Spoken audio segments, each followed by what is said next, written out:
Shalom. Call halal Yahweh Shem Abishai Bahashem Rakakwadash. Double honors unto the apostles and the elders. Salutations to all my fellow laborers doing this work in truth and sincerity, risking their lives and their freedom to do so now more so than ever. To the scattered elect that are scattered among the four corners of the earth, among the heathen, that be like unto the speckled bird.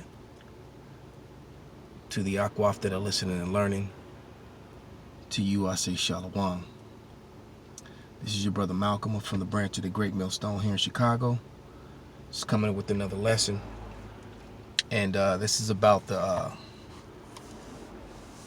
hypocrisy and violations of sovereignty by that is done by how they set international laws and violate those own laws and attack and drop bombs on nations for doing that violates any laws like that, and then they violate those laws themselves. But as of recently, unless you've been living under Iraq, there's been an attack in Iraq upon the Iranians and the Iraqis, which in attacking it in the Iraqis' land violated their sovereignty, big time. And they killed, or what they're saying internationally, they're saying they murdered this general, and I can't think of his name right now. He's got the Arabic name, but they killed this general on sovereign land, and the excuse that they're using is that he, typical excuse when they can't give you the details, and they say American lives were in danger in the region.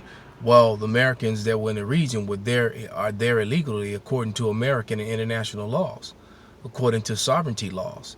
America has no right, and as a matter of fact, let's read a definition of sovereignty. It's a two-part definition. I'll read the first part, and it reads: in international law, sovereignty means that a government possesses full control over its affairs within its territorial or geographical area or limit. So, according to that law, which America was behind setting that law up, they violated it. All right, let's read a scripture. This has become one of my new favorite scriptures here. This is in Ecclesiasticus or Sirach, the 27th chapter. The point is in 16, but I'm going to read 15 as well. It says, the strife of the proud is bloodshedding, because they killed many people, and civilians as well. All right.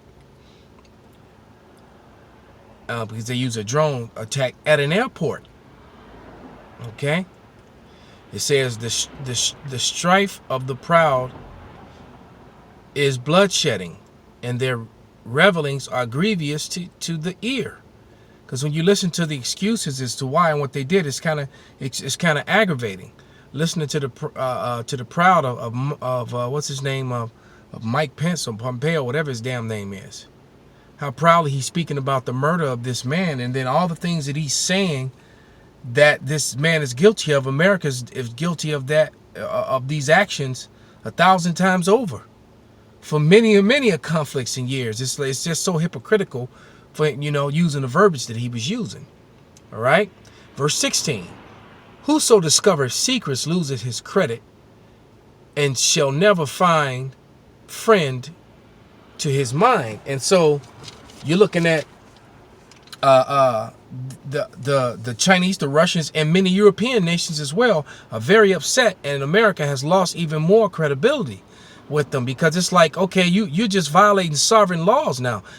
People have the right, according to their own laws that they set up, to deal with issues within their borders, and that it's meaning that I don't have the right to come into your house to settle a conflict between you and your wife, or you and your daughter, you and your son. And that's pretty much how what America's doing. To explain it in layman terms. All right. And this came from a former CIA terror official that made these comments that I'm repeating. I listened to about an hour news broadcast on this. And he said, and what this CIA terror official said was that the U.S. gave them no choice but to retaliate.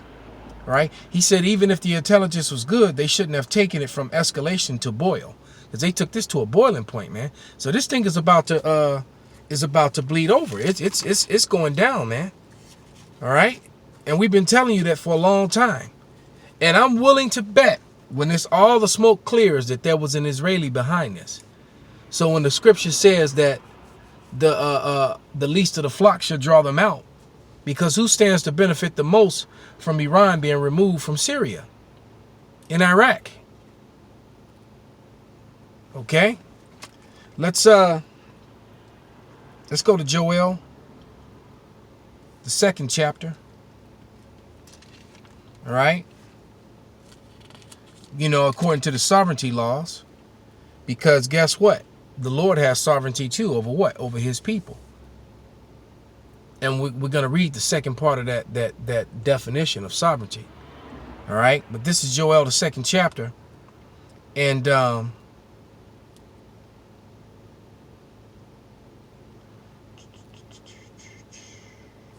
3rd chapter, Salakia, not the 2nd.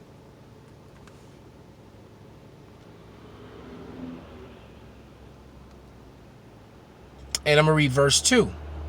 And it reads, I will also gather all nations and will bring them down into the valley of Jehoshaphat and will plead with them for my people, for my heritage Israel, whom they have scattered among the nations and parted my land. So the nations are being drawn there anyway due to prophecy. All right. And they have these little conflicts going back and forth. But the problem is that they're being drawn there over an old sovereignty problem, the sovereignty of Israel. Because see, you parted the land of Israel. So let's read the second part of the definition of sovereignty. All right. See, the Lord's people have a sovereignty, a higher sovereignty than known to man. And you violated it. All right.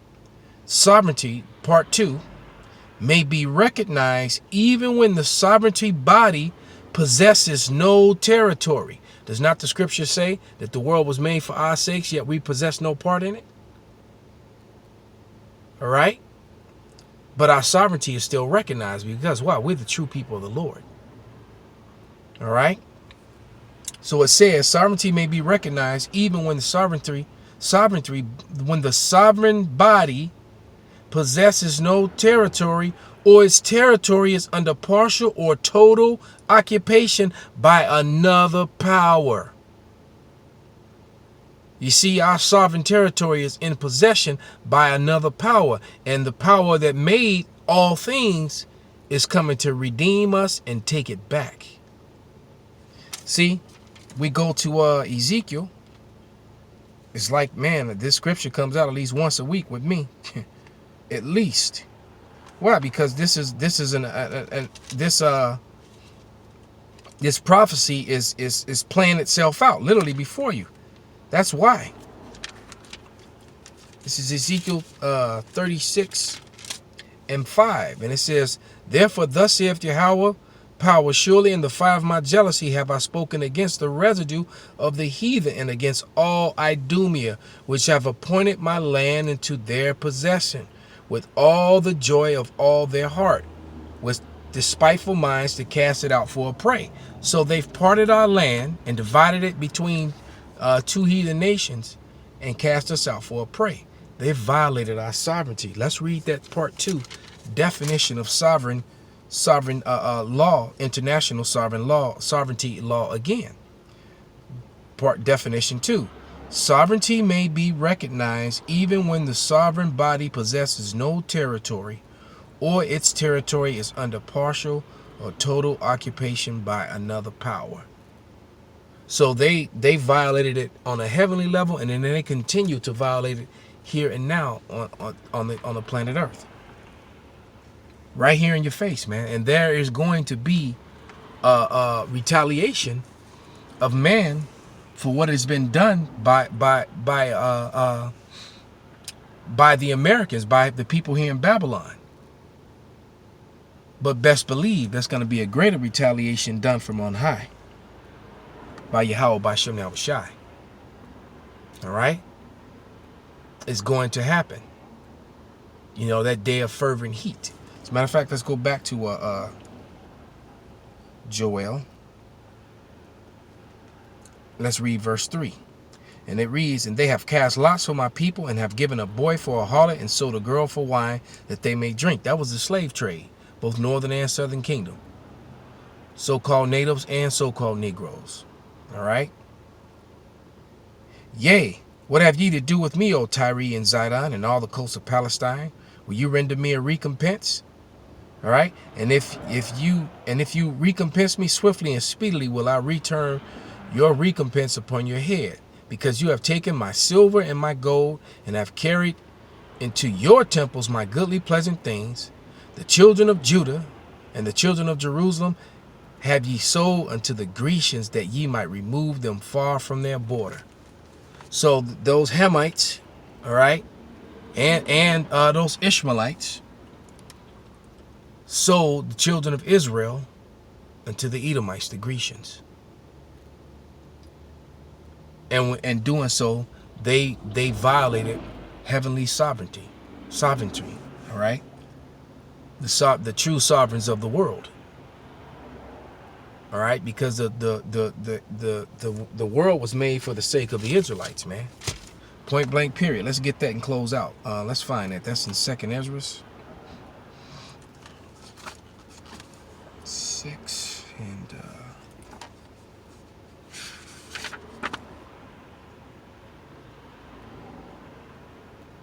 yeah, 2nd Ezra 6 and 55. All this I have spoken before thee, O Yahweh, because thou madest the world for our sakes. Call Halal Yahweh Bashim Abashai Bashim Rakak Wadash Wa Abba Babal. Shalom.